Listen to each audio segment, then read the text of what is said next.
सारी एल्बम खोल के बैठे हुए हो आप। अरे इस एल्बम में वो भी है ना मम्मा, जो पापा ने आपके लिए लव लेटर्स लिखे थे शादी से पहले। अरे वाह, और भी है बहुत सारे। कहाँ है बाकी सारे कहाँ है? अरे वाह, इतने सारे। मम्मी पढ़ के सुनाओ ना। इसमें से कुछ गायब हुए हैं लेटर मेरे। भाई पढ़ के सुनाए। अब इनके कारस्तानी सुनाते हैं हम। ये बहुत ही पर्सनल चीजें हैं गाइस हमारी, वरना हम जो ये लव लेटर है ना, इसको हम छुपा के नहीं रखते, हम सरेआम रखते हैं ताकि हमारे बच्चे भी पढ़े और इन लव लेटर से कुछ सीखें कि कितने घरेलू थे कपूर जी। देखो, जिस लव लेटर ने मुझे ज्यादा इम्प्रेस किया, तेरी मिक्स वेजिटेबल से सुगंध जैसे किसी ने 2 दिन बासी सब्जी पे पानी छिड़का हो, तेरे बाल जैसे घी के लच्छेदार सलाद, लहसुन जैसी आंखें, टमाटर जैसे गाल, बंद गोभी जैसे कान, लौकी जैसी बाहों पर भिंडी जैसी नरम नरम उंगलियां, हरे नींबू की ताजगी भरी चमड़ी जिसे देख कर मेरा दिल पालक मेथी जैसे खिला जाता है। इसी तरह बनी रहना, सच कहता हूँ मैं हर मौसम में 12 महीने आलू की तरह साथ निभाऊंगा। अरे वाह भाई वाह, मेरे हाथ में कैमरा है, क्लैपिंग कर दो कोई।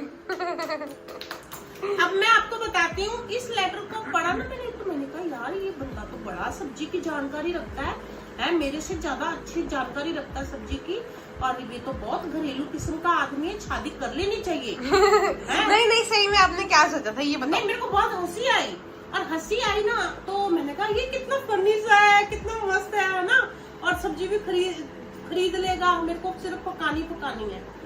आज तक आलू भी नहीं खरीदे, आलू की सूंघ के खरीदते हैं। इनको सब्जी खरीदनी नहीं आती, और ये लेटर ने से मेरे को पहला धोखा मिला था और हंसी भी मिली थी बहुत सारी।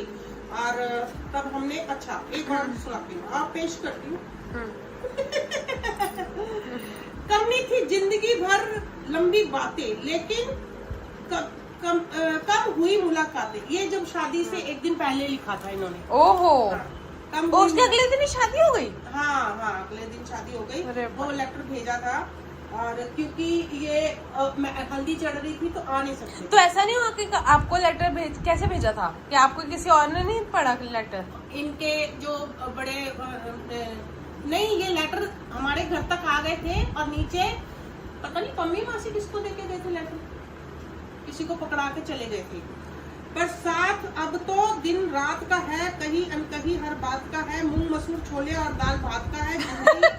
जिंदगी का आप आने लगा है मजा, ना जानो तुम इसे सजा, जीने की है ये एक वजह, ऐसे ही सामने तुम रहा करो, जिंदगी में कोई कमी नहीं, ऐसे सूप पिया करो।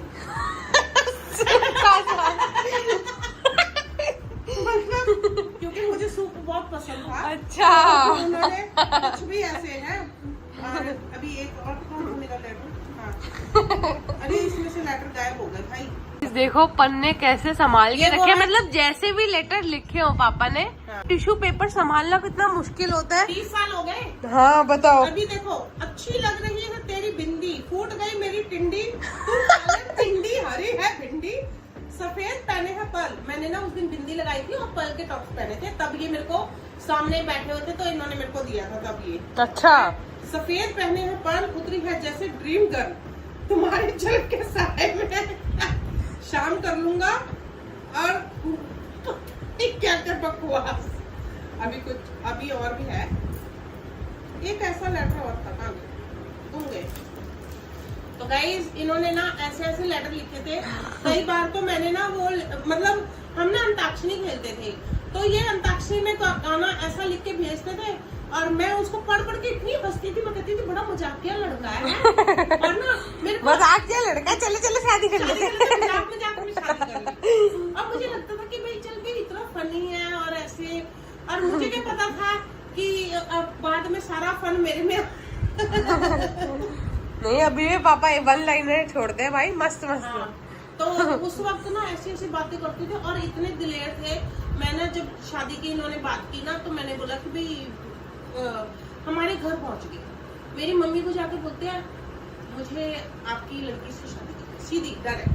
तो हमने ना तो कभी ये लेटर छुपाए ना अपनी बातें छुपाई, क्योंकि मुझे लगता है कि अगर कोई लड़का किसी लड़की को पसंद करता है ना, तो वो उसको प्रपोज ना करे, उसकी फैमिली को प्रपोज करे, हिम्मत है तब लड़के का जिगरा माना जाता है कि हाँ भाई लड़का बड़ा जिगरे वाला। तो पापा आपको इस वीडियो के बाद रिग्रेट होता है इन सारे लेटर्स का कि आपने क्या लिखा है? नहीं, मैंने कुछ गलत नहीं लिखा, मैंने कुछ धोखा नहीं दिया। हाँ, कोई पढ़ के कोई रिग्रेट करने वाली कोई बात नहीं है। हमने तो अच्छी अच्छी चीजें लिखी, भिंडी, आलू, तोरी, ये फालतू के। और पापा को ये पता है सारी सब्जियों के बाद लास्ट में साथ निभाऊंगा आलू जैसा। तो ये नहीं कि तेरे चांद तारे तोड़ के लेके आऊंगा, ये करूंगा वो करूंगा, ऐसी बातें लिखी होती तो रिग्रेट होता कि भी हाँ मैंने क्या क्या बोला था। हमने अपनी सिंपल घरेलू लाइफ के लिए सब्जी दाल सब्जी यही अभी भी चल रही है, तब भी यही चलती थी। तो भाई अब के शायर क्या होंगे? हमारे पापा भी अपने टाइम में शायर से कम नहीं थे भाई। शायर इस शायरी पे तो तभी हमने शादी कर ली। हमने कहा चलो भाई ठीक है, मजा मस्ती भी चलेगी, सब्जी की नॉलेज भी है। बंदा लिखता देता रहेगा, उसके बाद एक लेटर नहीं दी।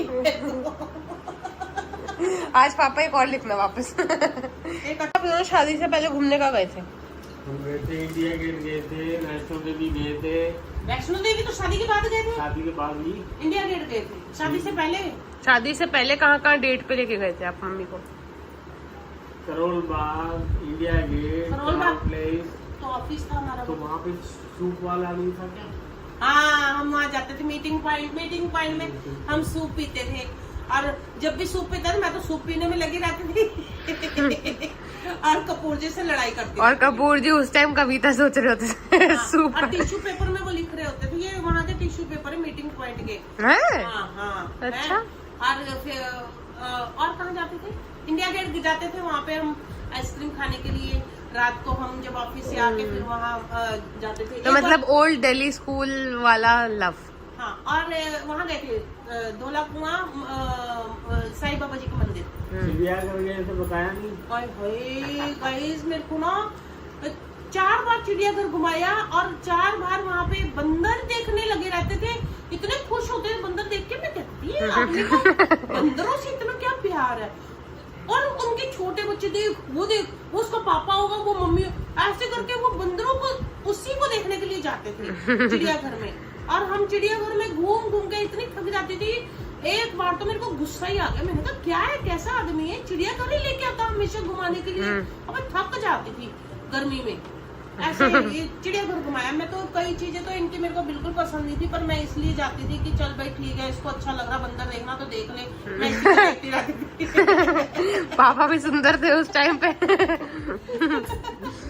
तो भाई बहुत मजेदार इनकी मैरिज लाइफ है। मैं तो रोज इनकी संडे को स्टोरियाँ सुनती हूँ, बोलती हूँ, कभी भी बोर होती हूँ तो बोलती हूँ मम्मी कोई स्टोरी सुना दो। और इनकी हमेशा नई स्टोरी ही होती है। तो अगर मैरिज लाइफ हो तो इतनी हैपनिंग हो, वरना तो नहीं हो। हर किसी के हर तरह की हैपनिंग होती है, जरूरी थोड़ा। स्ट्रगल भी बहुत था। स्ट्रगल बहुत था भाई, बहुत स्ट्रगल था। और स्ट्रगल ऐसा था कि हम सोचते थे हम साथ में हैं तो खुश है, और हमें साथ में रह रहे हैं तो हमें कोई। बट वही स्ट्रगल देख के ही तो हम दीदी, आयुष और मेरे को ऐसा लगता है कि चलो हमें अपने रिलेशनशिप्स ऐसे में वो करने हैं, निभाने हैं लाइफ में। और ऐसा होता है ना कि आप सोचो कि ये मेरे हिसाब से नहीं है, मेरे हिसाब से नहीं है, तो हम कुछ और नहीं। आपको उसको अपने हिसाब, कोई भी चीज आपको आपके हिसाब की नहीं मिलेगी। आपको बनाने के लिए उसके लिए टाइम चाहिए, वक्त चाहिए और थोड़ी पेशेंस चाहिए। तो पापा पहले मुझे उनका नेचर अच्छा लगता था, पर बहुत एग्रेसिव थे। पर वो ठीक हो गया जैसे जैसे बच्चे हुए। पापा ने देखा कि भी ये बहुत ज्यादा साथ में, तो इन चीजों को मैं बहुत ज्यादा ऐसी थी कि समझती नहीं थी, अंडरस्टैंड नहीं करती थी। तो अब मैं भी वो अंडरस्टैंड, तो ये टाइम लगता है, हम दोनों को बदलने में काफी टाइम लगा। मैं भी बदली हूँ, ये भी बदले, और आज हम पूरे बदल गए हैं। तो गाइस अगर ये वीडियो बहुत पसंद आई हो तो जरूर कमेंट कीजिएगा। आपकी मैरिड लाइफ में आपके लिए सबसे ज्यादा प्रीशियस चीज क्या थी वो कमेंट्स में बताइएगा। और इस वीडियो को लाइक, शेयर, सब्सक्राइब कीजिएगा। Thank you so much.